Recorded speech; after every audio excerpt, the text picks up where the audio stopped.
Welcome everyone back to my channel. For those who are new, my name is Monica, and today I'm doing a first impressions video, also followed by a flip through of the Zenn Simply Lenormand. Now, I received this only today, which is why this is a first impressions and a flip through. And to be honest, there's already a really good review of this Lenormand deck by Young Sutton, which is where I found out about it. And I watched her review, and I will link that in the description box below. Yeah, I watched that and I went ahead and I ordered this deck. It comes from India, so I wasn't too sure like how long it would take. I wasn't sure if it would even get here. I'm based in Australia, but it didn't actually take as long as I thought it would. Like, I think it took probably a couple of weeks, and it arrived without a problem. Really well wrapped, no issues with the way that the deck arrived or the condition it was in. So when you obtain the deck, it comes in a really nice box that has a magnetic clip. Okay, so that clips really nicely in place, and you open it up. And there's a card for the creator, Zennobiia Edulkaka. I'm really sorry if I have mispronounced that. As usual, I'm terrible with names. But I will also link her details below on the website where you can go and order. I ended up ordering it. I messaged, or I think I emailed her. I couldn't quite get it through the website to work. Maybe that has been rectified now, but in any case, she's been fantastic. She replied straight away and yeah, organized payment and all that sort of stuff and dispatched it promptly. So thank you so much for that. You also have a little mini book that gives succinct explanations for the cards and a little bit of information on working with spreads at the back. There's a couple of pages where you can, make your own notes on it, so that's really nice. And then we have the cards. There's a tab you can pull to lift these up, and underneath there is actually a little cloth, one of those sheer bags that you might wish to use, although I don't feel like there's a need for it because I like to keep them in the box that they're in. I think that it's really nice like that. So just gonna put that, not sure where. Right, yeah, I might actually just move that out of the way just so we can focus on the cards. Back of the cards, it's really nice with the horseshoe and the sun. And when we turn them over, basically the structure of the card is such that we have a border. You have the name of the card, and you also have the numbered card and its equivalent in the playing card. So that's really nice because I like the way it's been done, because this isn't overly dominant on the card itself. I find with some decks, the 9 of hearts, for example, they show the 9 hearts, or this number in the glyph, it's too big and it takes up a bigger proportion of the card than it should, in my opinion. So I like the fact that these are small, and I love the subtle and the gentle art that these are created in. Okay, there's a really nice calming quality that I have found with this Lenormand deck. So I will go through the cards one by one now, and I'm hoping that this has a really good focus. So that's the rider, and clover. I love the green and the different shades of green in particular, and I think that it magnifies that element of luck and fortuitous events, lucky events and synchronicities. A ship.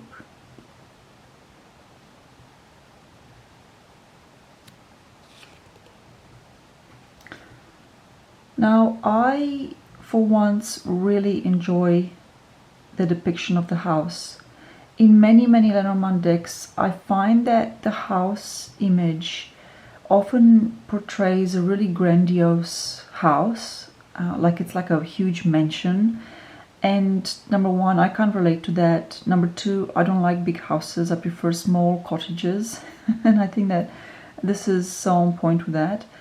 I understand that the house has traditionally meant success and achievement, and you know, it's like a positive card. So perhaps by showing larger houses, earlier Lenormand decks are, you know, trying to convey that idea of successful business enterprise and material wealth.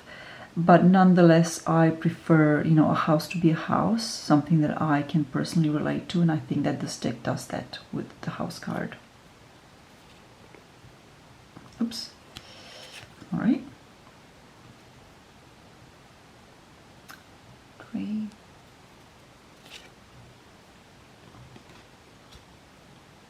Clouds. For those who read directionally, I would say that this part is a darker side of the card, and this is perhaps a lighter part. It's a bit hard to say either way, to be honest. I'm not entirely sure. That's one of the few things that I might change about this deck if there was ever an opportunity, is to really make that delineation a bit clearer. But it could just be me not seeing things clearly. Quite apt for the clouds card. Snake.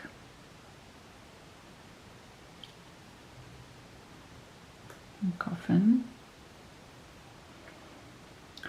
What I find interesting about this coffin card is this red cloth on top. It's not just a coffin. I think there is a deliberate symbolism here, and I will have to really ponder that a bit more. Bouquet.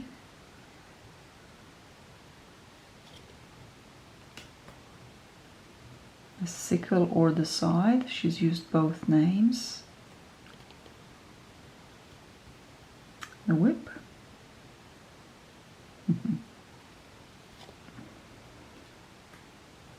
Birds.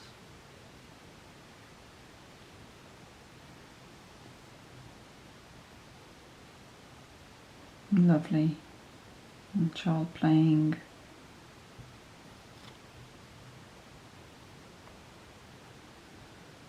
Fox.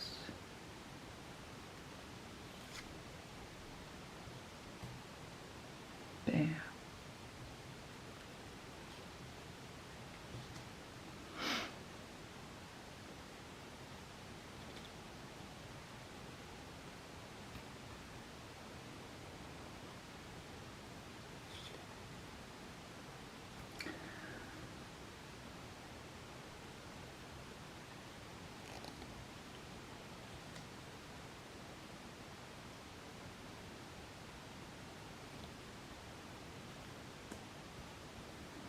I love, like I said before, I think that this deck has a very gentle quality to it, a very soft quality to it, and I think it's the type of artwork. It's generally consistent, but I'll make some comments at the end of this flip through. But I really like that, you know, just lovely pretty flowers in a garden, and it's not manicured. I think Lisa Young Sutton made a comment about them reminding her of wildflowers, and I think that's true. And yeah, I love the energy that this deck brings. I think the mountain could perhaps have been a bit more mountainous. I think, you know, mountain is an obstruction, a challenge, and it needs to convey that, you know, that there's hard work ahead, or you've got to put in some effort to overcome this mountain. And maybe my only comment with this card is that it feels, or it doesn't feel that difficult in a sense. It's more of a hill, perhaps. I mean, I don't have, you know, like a huge issue with it or anything like that. These are just my first impressions, like I say.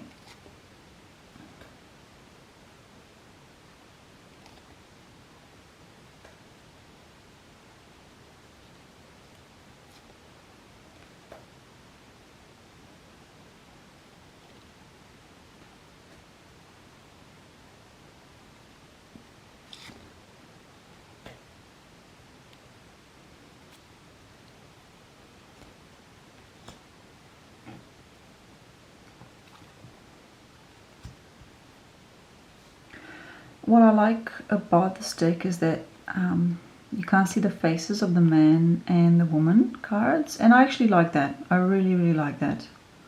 I in fact seem to prefer that, to be honest. So that's the man and the woman, or the lady.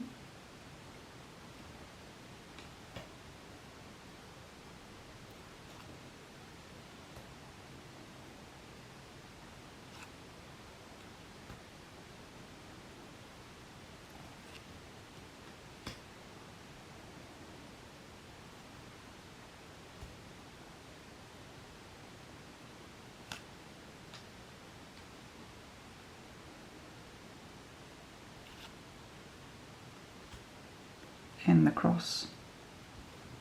Now, as for the quality of the cardstock,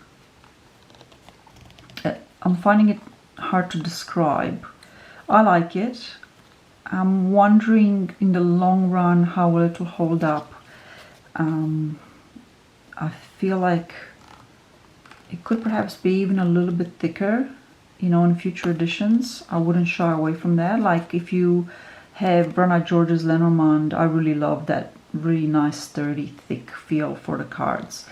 I don't have a beef with it or anything like that. Like, it's not a criticism, but I do think, yeah, it probably wouldn't hurt it to be maybe even a bit thicker than what it is. It's all right. It's thicker than the White Owl Lenormand, for those that have that, in my opinion.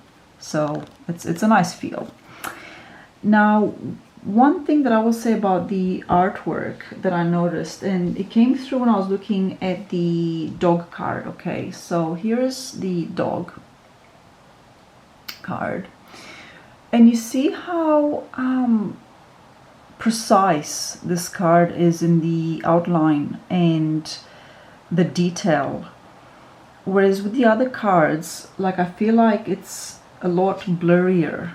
Like if you look at the fish, it feels like they're almost drawn by different people, and I'm wondering if this is like a digital version of a dog or a painted dog, or whether it was obtained, you know, like an online image or something like that, because this feels very much hand-drawn or hand-painted. And I think these are, I don't know if they're like acrylics or oil paints. I'm not familiar with, you know, painting mediums. But if I look at the way that these two are drawn, there's a noticeable difference, at least to me, in how they come across.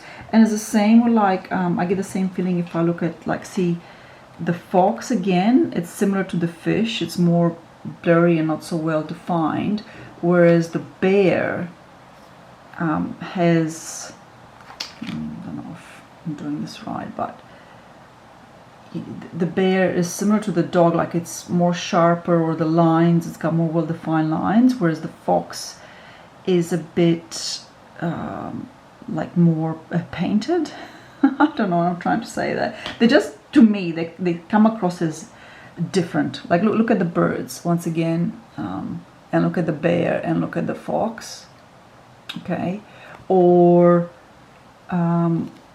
look at, let me have a look, the dog versus the birds and the bear. I think that the dog and the bear have some sort of digital or a different medium as opposed to the other cards.